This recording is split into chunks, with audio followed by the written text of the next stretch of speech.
Hai, semoga hari ini kalian sehat walafiat, dan diberi rejeki yang layak. Film kali ini bercerita tentang kisah nyata yaitu perdagangan anak yang banyak terjadi di Asia Tenggara terutama di Kamboja. Seorang mantan tentara yang bernama Bob bekerja sama dengan pemerintahan Kamboja untuk menggali informasi perdagangan para gadis dan menangkap mucikarinya. Film ini menceritakan dunia bisnis prostitusi anak di bawah umur, dan paling gilanya lagi para gadis tersebut dengan sukarela menjadi pemuas nafsu lelaki demi bisa berbakti kepada orang tuanya. Tak usah berlama-lama, kita langsung masuk saja dalam ceritanya. Bob baru saja tiba di Kamboja, dan ia tidak menyia-nyiakan waktunya untuk segera melakukan tugasnya menyelidiki kasus jual-beli anak yang terjadi di sana. Dengan bantuan sopir taksi, Bob yang berpura-pura sebagai turis dipertemukan dengan bernama Dung yang sudah biasa menjual gadis-gadis perawan di bawah umur. Dalam pertemuan itu terjadilah tawar-menawar karena Dung memasang harga yang tinggi untuk gadis yang masih perawan. Setelah panjang lebar, akhirnya sepakatlah di harga $2.000 untuk sekali. Bob kemudian dibawa anggota Dung ke sebuah desa terpencil dengan melewati sungai.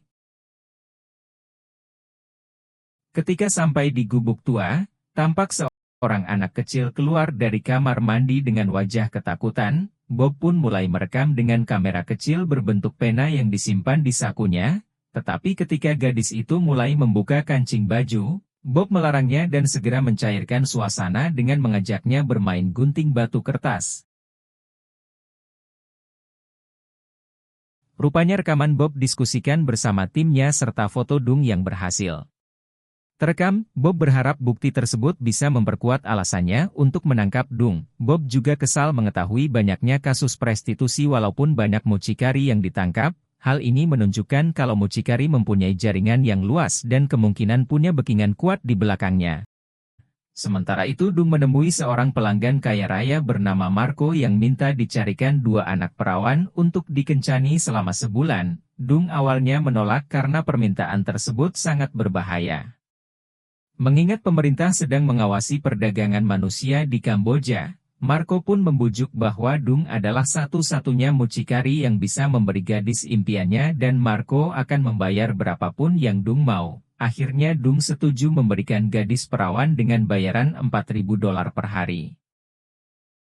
Beberapa hari kemudian Bob sedang sarapan dengan istrinya yang bernama Claire. Claire ternyata mencari kesibukan dengan menjadi sukarelawan untuk rumah penampungan untuk mantan PSK dan hari ini ia akan pergi ke sebuah desa untuk membantu gadis-gadis di sana membangun rumah bagi janda.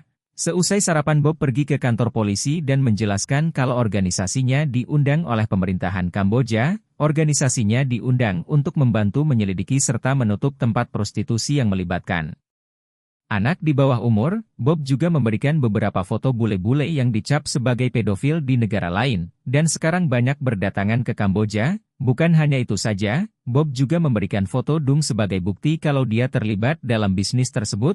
Kapten Pak D sempat pesimis dan menjelaskan bahwa kenyataannya gadis-gadis secara sukarela menjadi PSK sebagai bakti kepada orang tuanya dan sudah menjadi kebiasaan para orang tua mengorbankan satu anak perempuannya demi bisa mendapatkan uang untuk hidup. Dengan kata lain mereka sangat susah memberantas hal tersebut karena pada dasarnya korban sendiri yang sukarela. Tapi di sini Bob berpikir sebaliknya karena kemiskinan bukanlah alasan untuk melakukan prostitusi. Jika bisa menangkap para mucikari, maka prostitusi dapat diberantas. Kapten Pak Udin pun mau mendukung misi tersebut walau tampak kurang yakin. Sementara itu, Claire yang ada di desa pergi ke toko reparasi sepeda untuk memperbaiki pedal sepedanya. Saat berbicara dengan pemilik toko bernama Anna, Claire juga bertemu dengan cucunya yang bernama Amy. Namun tanpa diduga Dung datang untuk menagih hutang. Karena situasi menjadi serius Claire pun memilih pergi dan mengatakan akan kembali nanti. Dung kemudian meminta hutangnya sekaligus dengan bunganya yang jumlahnya tidak sedikit. Namun saat itu ia memberi solusi kalau hutangnya dianggap lunas jika Anna memberikan Amy. Tentu saja Anna menolak itu dan memberikan semua uangnya agar Dung segera pergi. Sebelum pergi Dung pun mengatakan kalau hutangnya akan terus dia tagih dan akan membengkak sebelum dia bisa lunasi semuanya. Keesokan harinya Bob kembali ke Polres untuk menjelaskan rencananya menangkap Dung dengan lebih dulu mengincar turis-turis yang datang ke Kamboja. Seorang polisi bertanya tentang ciri-ciri turis yang perlu dicurigai dan Bob menjelaskan bahwa mereka perlu mencari turis dengan background ekonomi mapan. Hal ini dikarenakan untuk mendapat jasa prostitusi perlu uang yang besar. Dengan begitu sudah kelihatan hanya turis-turis kayalah yang mampu membayar sebanyak itu, saat menganalisa rekaman Dung. Bob dikejutkan dengan kedatangan istrinya yang ingin mengajaknya makan siang. Claire yang tak tahu kalau Dung adalah target suaminya langsung khawatir dan teringat dengan Amy kemarin. Bob pun mencoba menenangkannya dengan mengatakan kalau saat ini penyelidikannya sedang berjalan dan Claire jangan sampai ikut campur dan bertindak gegabah. Bob ingin agar Claire berpura-pura tidak tahu apa-apa jika nanti bertemu atau berpapasan dengan Dung. Sementara itu seorang anggota tim Bob bernama Sin tengah berpura-pura menjadi pelanggan di tempat Dung dan meminta beberapa gadis kecil. Ia meminta Dung mengantar gadis-gadis itu ke hotel, tapi Dung sedikit curiga dengan gerak-gerik Sin menolak. Ia yang takut kalau Sin adalah agen pemerintah, memaksa agar Sin melakukan wik-wik dengan salah satu gadis yang ada di sana sebagai bukti. Sin yang tak memiliki pilihan lain, akhirnya segera membayar dan mencoba melepas gespernya, tetapi untungnya, Sin berhasil mengirim kode kepada Ramli yang ada di luar agar mengalihkan perhatian. Saat Dung keluar Sin mencoba mengajak beberapa gadis untuk pergi, namun entah kenapa gadis-gadis itu malah berteriak yang membuat Sin kabur lewat jalur belakang. Beberapa hari kemudian, terjadi masalah di tempat Dung karena ia mendengar jika Lai salah satu PSK-nya memiliki adik. Dung menyayangkan perbuatan Lai, karena selama ini ia kesulitan mencari anak kecil untuk dijual. Sementara Lai mempunyai adik yang bisa membantunya, Lai tentu saja tidak mengakui hal itu hingga Dung membawa dua temannya untuk ditanyai. Salah satu temannya akhirnya mengakui hal yang sebenarnya setelah diancam menggunakan pisau. Ia pun berkata adik perempuan Lai bernama Tuyen dan sering bermain dengan Amy yaitu cucunan. Mendengar pengakuan itu, Dung segera pergi ke rumah Lai untuk menjemput Tuyen, dan saat dibawa Dung pun sempat berpapasan dengan seorang warga dan mengancam akan membawa anak perempuannya, jika ia berani melawan. Karena takut, pria itu memilih diam dan membiarkan Dung begitu saja. Malamnya Bob tak sengaja melihat Marco duduk semeja dengan gadis kecil yang tidak lain adalah Tuyen. Saat itu ia ingat kalau Marco pernah berada di rumah bordir milik Dung. Saat pertama kali Bob berpura-pura mencari gadis. Kesempatan itu tidak ia sia-siakan, segera Bob mengambil fotonya dengan berpura-pura memfoto temannya yang bernama Tan Li. Ketika Marco dan Tuyen pergi dari restoran, Bob mengajak Tan Li untuk mengikuti mereka, namun sayangnya Bob kehilangan jejak saat memasuki pasar yang saat itu ramai dengan pengunjung. Beberapa saat kemudian, pintu rumah Claire diketuk dan tampak Nyanta datang bersama polisi. Nyanta menjelaskan jika Kim yaitu salah satu binaan di penampungan hilang entah kemana. Di rumah janda mereka juga dapat penjelasan bahwa Kim pulang ke rumah ibunya yang berada di ujung gang. Tetapi ketika sampai di rumah ibunya Kim tak ada di sana. Rupanya ibu Kim kembali menjual anaknya ke rumah bordil demi mencari nafkah. Claire yang marah menampar ibu Kim dan mengatakan tak pantas menjadi seorang ibu, namun ya mau gimana lagi, semuanya sudah terjadi dan mungkin itulah satu-satunya yang bisa dia lakukan untuk bertahan hidup.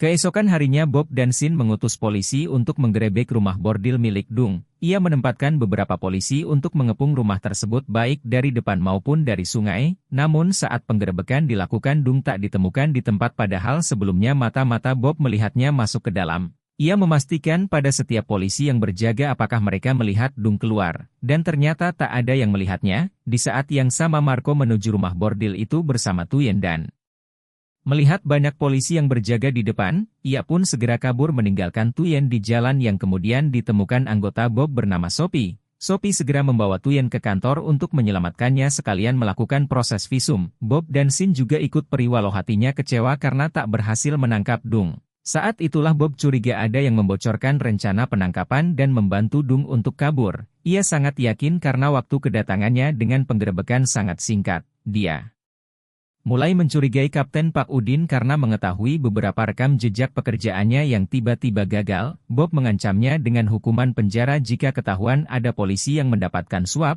Kapten Pak Udin tentu saja tersinggung, karena memang dialah yang telah bekerja sama dengan Dung dan membocorkan banyak informasi kepadanya. Ia juga mengajak beberapa anggota polisi untuk bekerja sama membantu Dung kabur, karena Dung mengancam akan mengambil anak perempuan Kapten Udin jika Udin tak mendapat perlindungan dari kepolisian. Di tengah ketegangan itu, terdengar kabar jika Tan Li dilarikan ke rumah sakit dengan luka parah. Bob pun segera pergi ke rumah sakit dan ketika sampai, Tan Li memperingatkan Bob bahwa Dung sudah tahu jika ia diincar dan pastinya Dung tidak akan tinggal diam. Di tempat lain, Marco bersembunyi di hotel karena ketakutan melihat kerumunan polisi tadi. Ia pun menelpon Dung yang bersiap memindahkan gadis-gadisnya ke kota lain. Marco pun mengutarakan ketakutannya saat ini dan Dung menjamin ia tak akan ditangkap oleh polisi. Namun Marco malah berulah dengan menolak membayar Tuyen karena kecewa sudah dibuat ketakutan. Sebagai gantinya, ia pun akan membayar $30.000 jika Dung bisa mencarikan anak perawan lagi untuk disewanya selama sebulan. Dung pun kecewa karena tak dibayar, namun ia menyetujui permintaan itu. Saat telepon ditutup, Dung meminjam topi dan pistol milik anak buahnya, lalu berpisah dengan mereka yang akan pergi ke kota lain. Di tempat lain, Kapten Pak Udin mencari Dung dengan bertanya warga di desa dan sekitar rumah bordil. Rata-rata warga tak mengenal Dung. Tapi ada satu warga yang mengaku baru saja melihat Dung dan anggotanya pergi bersama gadis-gadis rumah bordil. Ketika Sin menanyakan tujuan mereka, warga itu pun menjawab bahwa mereka akan pergi ke kota lain. Bob pun yang terhubung telepon dengan Sin segera memahami perkataan warga tersebut dan menajak Sin untuk bertemu di ujung kampung. Dung sendiri pergi ke rumah Nah untuk mengambil Amy. Tetapi ia melihat Amy baru saja pergi dengan Claire menggunakan taksi. Rupanya Claire mengajak Amy ke Angkor Wat untuk membalas jasa perbaikan sepeda Nah yang tak mau dibayar dengan uang. Akhirnya Dung pun segera menyusul dengan menggunakan taksi lain. Sesampainya di Angkor Wat, Amy mengajaknya naik ke sebuah ruangan yang letaknya cukup tinggi. Saat mengitari ruangan tersebut, Claire pun melihat keluar jendela dan menemukan Dung berada di bawah dan bersiap untuk naik. Claire segera sembunyi dan menelpon Bob untuk meminta bantuan, sementara Bob yang mengejar kawanan Dung segera berputar balik menuju Angkor Wat dan menyerahkan penangkapan anggota Dung kepada Sin. Bob tentu saja berusaha secepatnya untuk sampai ke Angkor Wat dan meminta Claire untuk sembunyi tanpa melakukan hal yang nekat. Beruntung Dung sempat tertahan dengan turis yang meminta tolong untuk difotokan. Walau begitu, sebelum Bob datang, Dung sudah berhasil naik ke ruangan tersebut dan mengetahui bahwa ruangan itu tidak memiliki pintu lain, sehingga Claire dan Amy pun pasti masih ada di dalam. Dung saat itu mengecoh berjalan di sisi lain dan Claire pun segera berlari keluar ruangan. Dung pun menangkap Claire dan menodongkan pistol dan meminta agar menyerahkan Amy. Tapi Claire dengan berani menantang Dung dengan menembaknya jika ingin menarik perhatian orang-orang. Tantangan itu berhasil menurunkan senjata dan kemudian menghajar Claire dengan tendangan dan mencekiknya. Beruntung Bob datang dan segera berusaha melepaskan Claire tetapi Dung menodongnya dengan pistol. Bob berusaha membujuk agar Dung tak menembak tetapi Dung sudah kalap dan akan menembak siapa saja yang berani menghalangi jalannya. Walau begitu Bob tidak gegabah karena ia datang dengan beberapa polisi dan ada seorang sniper yang sudah membidik. Semua itu Bob sampaikan agar Dung bersikap kooperatif dan melepaskan Claire dan Amy, dan sebagai gantinya Bob bersedia menjadi sandera. Akhirnya karena bingung, Dung menerima tawaran tersebut dan membiarkan keduanya pergi. Sementara itu Bob disuruh berlutut dan dilucuti semua senjatanya. Ketika Dung hendak membawa Bob keluar dengan mengunci lehernya, Bob pun dengan sigap membanting Dung dan menjatuhkan pistolnya. Mereka pun terlibat perkelahian, dan Bob berhasil mencekik Dung dan mendorongnya hingga keluar jendela. Beruntung Bob langsung menahan tangannya agar tidak jatuh, tetapi sniper langsung menembak Dung karena sniper itu bekerja sama dengan Kapten Pak Udin, dan mereka tidak mau terlibat dengan masalah jika Dung ditangkap hidup-hidup.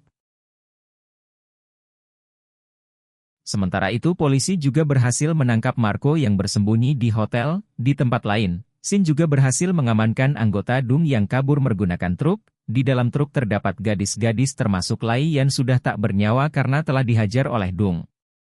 Keesokan harinya, Lai pun dimakamkan dan pemakamannya Bob, Claire, Nah, Amy dan Tuyen. Dari film ini kita belajar ternyata di luar sana prostitusi tidak hanya dilakukan oleh orang dewasa saja, tapi juga anak di bawah umur yang tidak habis pikir. Bahkan ada orang tua yang menjual anaknya demi melanjutkan hidup. Sungguh orang tua yang bejat. Semoga kita dan keturunan kita dijauhkan dengan hal yang seperti ini. Sekian dulu, jangan lupa like, komen, subscribe untuk film-film selanjutnya. Cai.